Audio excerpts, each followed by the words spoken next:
Aujourd'hui, jeudi le 19 juin, le continent du jour est l'Église d'Asie. Nous recevrons en conférence de presse Mme Elizabeth Nguyen, sœur du regretté cardinal Nguyen Van Thuan, dont le procès de béatification a débuté en 2007. Également, nous avons l'évêque Dimus aux Philippines qui nous parlera de l'Église d'Asie. Et finalement, une exclusivité entrevue avec l'abbé Robert Gendreau, le directeur artistique de la liturgie de la table de la réconciliation, qui est également le thème de la journée d'aujourd'hui. Place à nos conférenciers. Suite à un résumé en français, anglais et espagnol des principaux événements quotidiens, le cardinal Ouellet qualifie le congrès de vent extraordinaire de renouveau pour le diocèse de Québec. Il y aura un renouveau de l'enseignement catéchétique, il y aura un renouveau de la promotion des vocations sacerdotales et qui est déjà en marche. Et je crois que toutes ces initiatives-là recevront comme un élan extraordinaire de l'événement du Congrès, de l'apport de tous ces témoignages internationaux qui réveillent en nous aussi la richesse de la foi, le sentiment que notre foi catholique, eh bien, c'est une richesse extraordinaire que nous avons peut-être négligée, mais qu'il est toujours temps de reprendre et de porter en avant. Pour les catholiques vivant dans les pays communistes, la pratique religieuse est une lutte de tous les instants. Madame Elizabeth Nguyen nous explique comment les Vietnamiens surmontent les défis d'exercer leurs droits fondamentaux. Notre foi s'est fondée sur l'amour du Christ.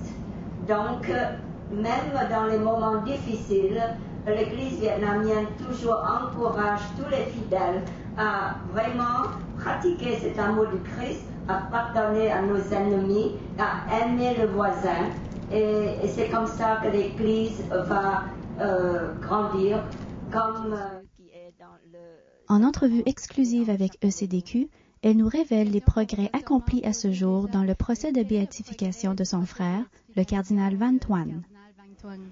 Je pense qu'il y a beaucoup de progrès et aussi il y a beaucoup de testaments qui viennent du Vietnam.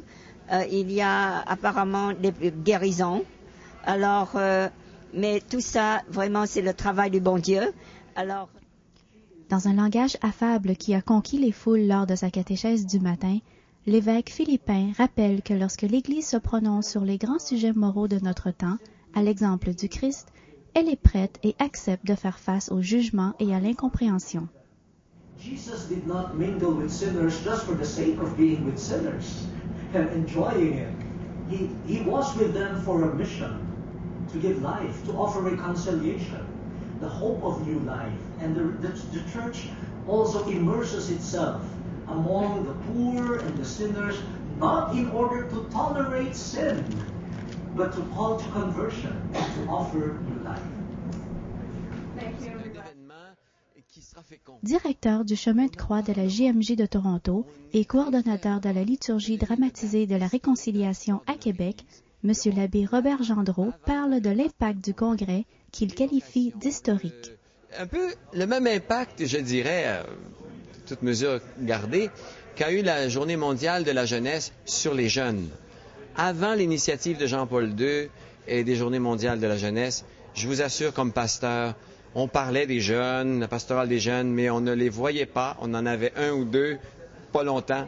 Aujourd'hui, les pasteurs, les évêques sont ouverts et ils invitent les jeunes. Il y a des groupes qui se forment et ça répond. Maintenant, l'Eucharistie, ça touche toutes les générations. Et les gens qui vont répondre vont aussi devenir des témoins. Ils vont être beaucoup plus missionnaires dans notre propre milieu. Et ça, je pense qu'on n'a pas idée de ce que ça peut rapporter. Merci.